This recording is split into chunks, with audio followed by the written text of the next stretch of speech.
social media mandinotswera ndichiona kuti nyaya dziri kufamba sei sapa kuti ndini referee pagame rachona nditi ndini chibosi anditi zvino mahosi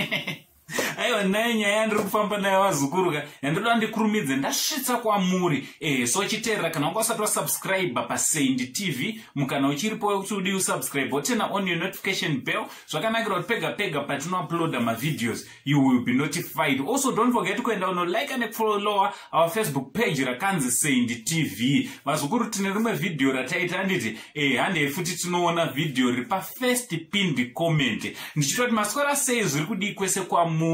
kuma TV mana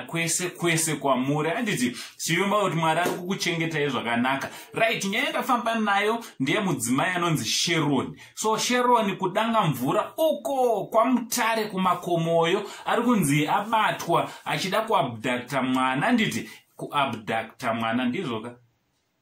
ndizvoka mukomana alright so anga achida kudi kuabducta mwana ari kunzi anga atomuviga muzigemenzi ramuri kuona raakapfeka irori eish avazukuru notoshayiwa toti pfungwa dzachona dzinenge dzabata papi mhepo handingati mhepo here mweya wachona wausatani unenge wabata papi ari kutonzi atozobatwa nevanhu vakabva vamupachi inonzi mob psychology handiti people's justice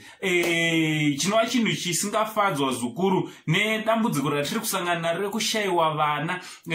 zuva nerimwe nerimwe vana vachinzi vashayikwa mwana abiwa